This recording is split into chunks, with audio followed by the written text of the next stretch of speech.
첫 번째 힘들었던 건 외환위기 때 쫄딱 망한 거고요. 또 그런 상사를 만났죠. 재떨이를 던지는 스타일 직장생활한 지 만 8년 차 정도 처음으로 이제 1억 정도를 외국인이 팔 때 사야지. 언제 사요? 꼭 한국 부동산 꼭 그거 사야 돼요? 안녕.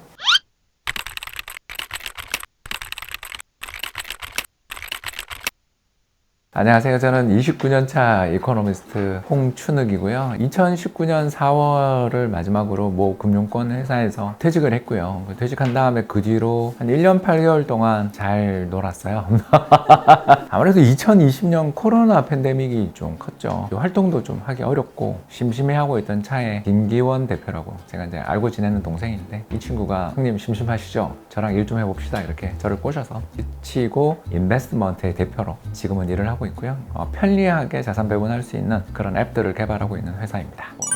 파이어의 기준을 내가 놀고 있어도 생활비가 충분히 자본소득에서 나오는 것이라고 저는 보통 정의를 하거든요. 사는 집 말고 한 10억 정도 금융자산이 있으면 저는 되더라고요. 제가 하고 있는 투자의 스타일, 투자의 철학대로 운용을 하면 연으로 평균해서 한번 운용을 해보니까 한 6%, 5% 사이는 그래도 나오더라고요. 대략 한 10억 정도만 현찰로 갖고 있으면, 금융자산으로 갖고 있으면 이게 매년 한 5, 6천 나오니까 강의도 좀 들어오고 책도 쓰니까, 그래서 2019년에는 회사 그렇게 더 다닐 필요가 있겠냐. 만 49세에 퇴사를 했죠. 대략 제 자산의 한 40%는 집이고요. 2020년에 수익이 상당히 잘 나가지고 금융자산 규모가 좀 많이 불어서 나머지 60이 금융자산이고요. 그 금융자산의 또 한 3분의 2 정도, 그 자산의 40%가 주식, 그 20%가 채권이랑 기타 자산들입니다. 리츠도 있고 골드도 있고 회원권도 있고.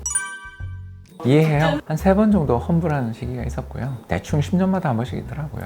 첫 번째 힘들었던 건 외환위기 때 쫄딱 망한 거고요. 제 인생 최악의 상사를 만나서, 그러니까 옛날 스타일의 상사죠. 주폭이라고 들어보셨죠? 근데 정말 너무너무 힘들었는데 그래도 어떻게 잘 견뎌내서 그 뒤 98, 99년에 시작됐던 주식시장의 랠리 속에서 베스트도 되고 해가지고 98년부터 모은 게 그래도 이과 깨물고 한 3, 4년 모으니까 직장생활한 지 만 8년 차 정도에 처음으로 이제 1억 정도를 만들었던 것 같아요. 그 전에 모았던 거는 외환위기 때 정말 홀라당 다 날려가지고 2002년에 이제 첫째가 태어나면서 집은 어떡할 거냐에 고민을 하게 돼서 결국 2005년 첫 번째 집을 또 샀는데, 이제 그 뒤에 또 한 번 직장 생활에서 이제 고비가, 그 영업 조직의 수장이었던 친구인데 저보다 나이도 어린데 이 친구가 그렇게 하시겠다? 이렇게 이야기하는 스타일의 자료를 쓰면 이걸 책상에 탁 던지고 이야기를 시작하는 스타일들 있죠. 야, 이게 죽겠더라고요. 그래서 그때 이제 다니던 금융권 그쪽을 정리하고 은행으로 이직하면서, 은행이 좋은 점이 외화예금 정보가 많잖아요. 특히 제가 갔었던 부서가 트레이딩 부서였어요. 외환 딜러 쪽 부서를 가서 그때 이제 제가 깨달은 게, 달러를 들고 있으면 위기에 부자가 될 수 있다, 성과를 낼 수 있다라는 사실을 알고, 그때부터 이제 환율이 급등할 때 달러를 팔아서 그때 가장 손실이 크게 난 자산을 사는 전략을 쓰기 시작해서 자랑할 수 있는 게, 2008년에 제가 삼성전자가 그때 아마 30만 원이 깨지고 그럴 때 샀을 겁니다. 그러니까 액면분할 전이죠. 한 1억 정도를 투자를 그렇게 했었는데 환차익도 없고 그때 샀던 종목들이 또 대부분 두세 배가 났을 거 아닙니까? 이제 그렇게 되면서 인서울의 꿈을 그때 이루게 돼서 2009년 10년에 수도권 신도시에 살고 있었던 집을 서울집으로 그때 이제 갈아타면서 인서울 주택 보유자가 됐죠.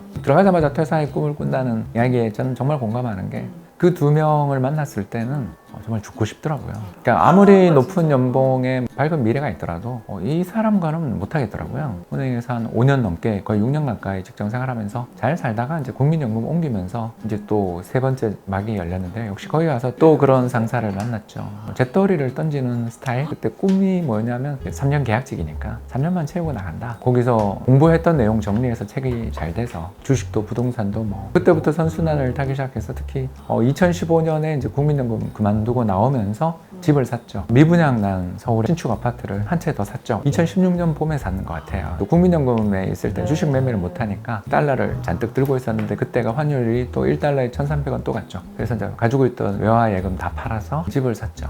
그렇게 한 번은 주식, 한 번은 집으로 스위칭 딱 2번 하니까, 돈을 벌고 나니까 마음도 편하기도 하지만 남이 뭐라 그러면 그냥 그 자리에서 허허 웃으면서 다니다가 또 역시 계약 기간 채우고 나왔죠. 근데 내가 투자하지 않았더라면 내 직장생활 어땠을까? 힘들어. 지금도 하고 있겠죠. 지금도 울며 다니고 있겠죠. 체력이 붙여서 일단 좀 많이 아팠어요. 근데 원리가 있는 거잖아. 이게 안 깨먹으면 된다. 이게 좀 중요한 것 같아요. 투자자분들한테 제가 항상 하고 싶은 이야기가 주식 투자도 안 깨먹으면서 할 수 있는 방법이 있는데 그걸 너무 어렵게도 생각하셔서 팁을 하나 드리자면 환율이 막 급등하고 폭등하고 얼마 전 환율 그때 1250원 갔죠. 일면 머릿 기사로 외환시장 폭등, 뭐 외환위기, 뭐 공포 이런 이야기가 나올 때 그때 외화예금 팔아서 주식을 사서 손해본 적이 없다. 외화 예금을 꾸준히 갖고 있어야죠. 그러니까 외화예금 꼭 안 해도 되고요. ETF로 하는 걸 추천해요. 미국 국채 ETF나 미국 뭐 단기 달러 채권 이런 거는 거의 현금이잖아요. 외화예금보다 어떻게 보면 이게 더 편하죠. 뭐 이런 거 잔뜩 들고 있다가 2015, 16년 부동산 가격 폭락했을 땐 집을 사면 되는 거고 2008년 글로벌 금융위기나 2020년 코로나 팬데믹 같은 일이 벌어질 땐 주식을 사면 되는 거고요. 그래서 주식을 언제나 해야 된다라는 생각에서 저는 벗어났으면 좋겠어요. 작년은 주식하기 최악의 해였던 거고요.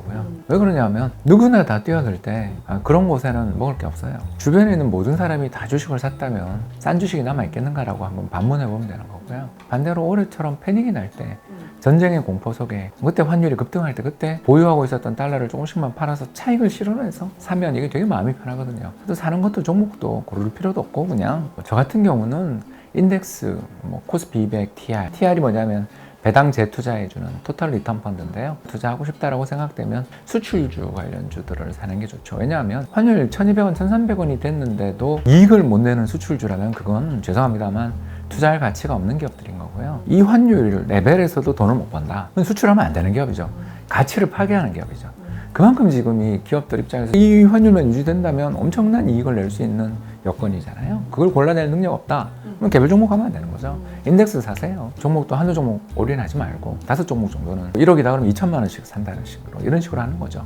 아무튼 저는 지난해 12월부터 매달 달러를 계속 팔아서 사고 있거든요. 환율 막 1250원 가고 그럴 때 저한테 그날 정말 전화가 막 수십 통이 온 날이 있었거든요. 아니, 그런 날 팔아야죠. 나라 망하는 거 아니냐라고 물을 때 아유 그러냐 고맙다. 또 환율 1200원도 깨지고 뭐 하루에 몇십 원씩 빠지잖아요. 그러면 이제 또 감사합니다 그러면서 또 사면 되죠. 그러니까 우리나라 경제라는 건 결국 외국인들이 쥐락펴락 하잖아요. 전체 그 주식이랑 채권 들고 있는 외국인 총 자산 규모가 1천조가 넘어요. 엄청난 돈이죠. 1천조 원이 넘는 그 어마어마한 돈을 가지고 있는 외국인들이 한국 시장에서 빠져나가고 싶을 때는 위기잖아요. 그러면 외국인이 팔 때 사야죠. 언제 사요? 한국 시장의 대주주가 팔 때 시장이 패대기를 칠 거 아니에요. 그럴 때가 아니면 우리 좋아하는 회사가 싸게 거래 안 되잖아요. 삼성전자 6만 전자 되고 3만 전자 되고 그럴 때 사지 않으면 삼성전자 언제 살 거냐고요. 10만 전자 때 이거는 뭐 다른 사람이 사는 거고. 우리나라 경제는 대단히 불안정하고 죽었다 살았다는 나라기 때문에 좋다 그러고 주가 급등한다 그러고 뭐 사람들 전부 주식만 이야기할 때 감사합니다 그러고 달러 사는 거고 또 반대로 여기 미국시 최고고 우리나라 주식은 전 주식도 아니고 저런 쓰레기는 투자할 필요 없어 그럴 때 감사합니다 그러고 주면 되는 거지.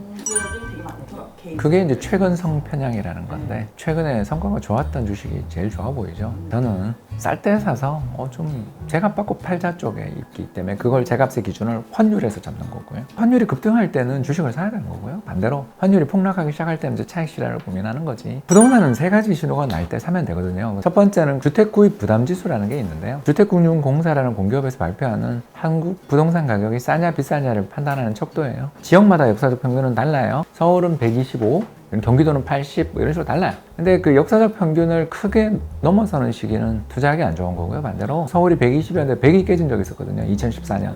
그럴 때는 좀 사는 쪽으로 봐야죠. 그리고 이제 두 번째가 또 뭐냐 하면 정부가 부동산을 살리기 위해서 엄청 노력해 줄 때 그게 그 금리잖아요. 정부 정책 금리가 인하되는 사이클에 부동산을 또 봐야죠. 왜냐하면 자기 돈만 갖고 집을 어떻게 사요? 중도금은 모이자다 막 이런 이야기가 나올 때가 좋은 거고 세 번째가 각 지역별 미분양이 줄 때 특히 준공업 미분양이 한 2년 연속 준다 그러면 이건 좀 적극적인 매수로 봐야 되는 거죠. 근데 지금 우리나라는 서울 기준으로 보면 금리가 조금 올라가긴 하지만 여전히 너무 싼 편이고 집값은 역사상 최고 비싸고 소득 대비 그리고 미분양은 0이잖아요. 그러니까 집값이 조정을 안 받고 계속 가는 거죠. 금리만 뭐 바닥에서 이제 간신히 75bp 오른 정도에 불과한데 비해 주택 공급은 너무 적고 그러니까 미분양이 0이죠. 지금은 그래서 저는 집 사기 좀 좋은 타이밍은 아니다. 그래서 지금 저는 주식이 낫다. 이 환율 레벨에서 이제 떨어지기 시작할 때는 주식이 성과를 낼 수 있을 것이다 라고 봅니다. 부동산에 대해서 너무 조급해하지 말자. 다음 사이클 또 온다라는 거고요. 또 서울 부동산 값이 올라가는 거가 그렇게 무서우면 미국 리츠 사세요. 장기적으로 서울 아파트 값이랑 미국 리츠 수익 지수를 비교해보면 둘의 수익률이 똑같아요. 그러니까 어디가 오르고 어디가 좀 빠지는 시기가 있어서 그런 거지 장기 수익은 똑같아요. 그럼 미국 리츠 사면 되죠. 뭐. 꼭 한국 부동산 꼭 그거 사야 돼요? 이렇게 역사적으로 최고 고평가 레벨인데